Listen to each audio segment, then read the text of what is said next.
The PearlNet News is a public forum for student expression. Students make all content decisions and opinions do not necessarily represent those of the Los Angeles Unified School District.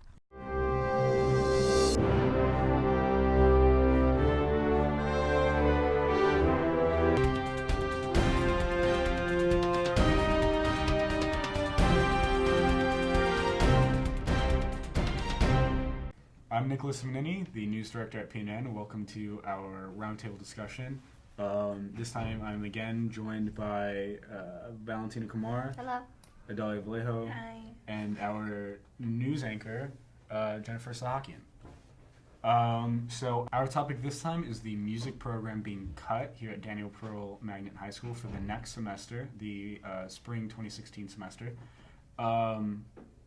So what had happened was Mr. Hambright, his class, he stepped in and he's been taking care of the class so far. We got news that unfortunately because of enrollment rates, we are unable to keep him as a teacher. So next year we just won't have any music classes for the spring semester. Fall semester we'll get him back. We just can't afford it.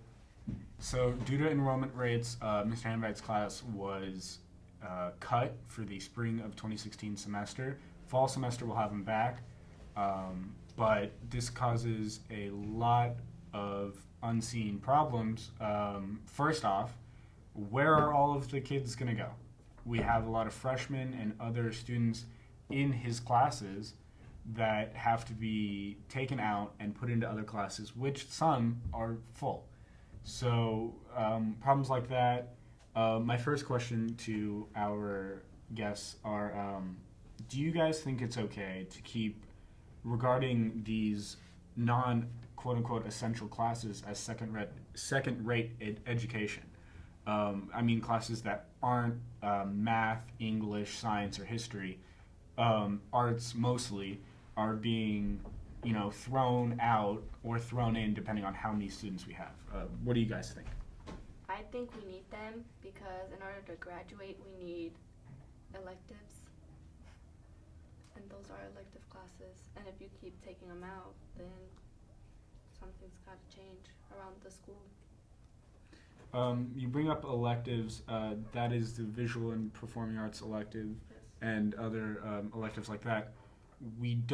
Music, we don't quote unquote need. We have this class, we have other visual classes that can fill up that time slot.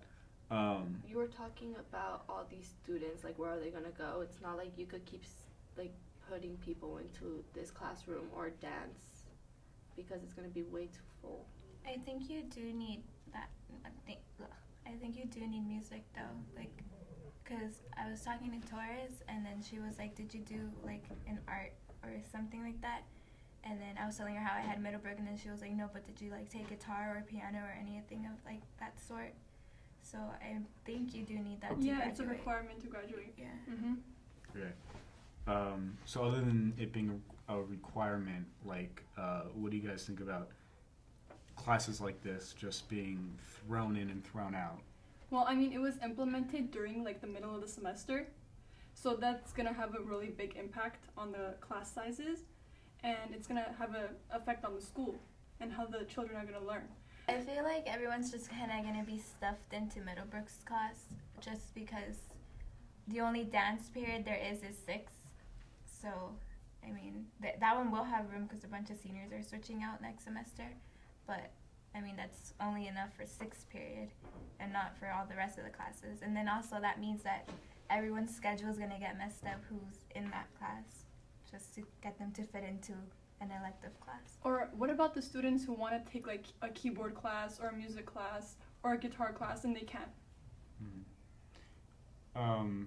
That's correct. I mean, there are some students who have an interest in musical arts and are unfortunately unable to fulfill that need/want in their school studies. They're going to have to do that outside of school, and a lot of kids don't have the time for that, studying for other classes. Especially students who want to major in visual or performing arts.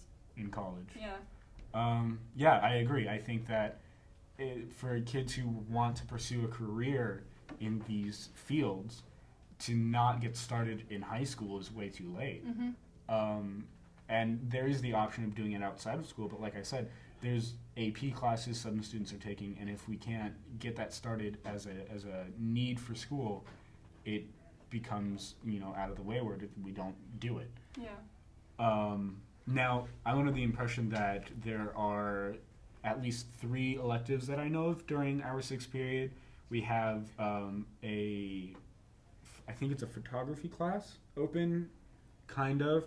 We have computer science, and we have dance. Now, for all these 3 classes, a lot of seniors are in it, and second semester is going to be open for seniors to start going home early. So I think we will see a change in that. So as these classes start to empty out, and I don't mean empty, but I mean as they start to become more available, the kids in his 6th period are going to have to go have a pick between these 3. I mean, other than that, like, they don't have any other choice. But during his 1st, 2nd, I don't know what his conference period is, but during all those periods, they have to choose whatever class they can to fill that slot, and that might not be the easiest thing for teachers. So another question I wanted to bring up was, what can we as the students do to fix this problem? Now, it is an entirely based enrollment issue. So what can we do to help this situation? You start first now. I know. We could raise money, but I really don't think we're gonna raise enough money to fund Mr. Hambright, to stay at Daniel Pearl. So fundraising is a perfect way. I mean, not it's an perfect. option. It's an option that we have. Yeah. I don't think money's a problem though, because in the interview, Ms. Smith said she was willing to pay for him to come back next year. So I don't think that's a problem. Okay. I don't know though. I'm just saying based off the interview. Yeah, she did talk about having to fund him as a teacher. I think like I said, the problem, I'm under the impression that the problem is based on enrollment. Now, at least when I went to middle school, they had a high school night where a bunch of high schools came in and tried to get people to come. And that's actually how I got informed about Daniel Pearl Magnet High School. So what I was asking is kind of, what can we do to entice students to come here? What can we do to fix this enrollment issue, quote unquote, that's keeping us from having our music classes? Well, I don't think we can really do a lot about enrollment because we have a lot of kids here for how small the school is. The first couple of years it was about 200 people, and we could actually they were able to use their lockers and stuff, and now it's so crowded that we can't even stop by our lockers during passing period. Yeah, even if we wanted to promote students to come to our school, we just don't have enough space. And that brings up a great point. We don't really have enough space to keep all these students. We have 400 students at our school, not even 500. And we're already running out of space. I see. Okay. And one more question, probably our last question.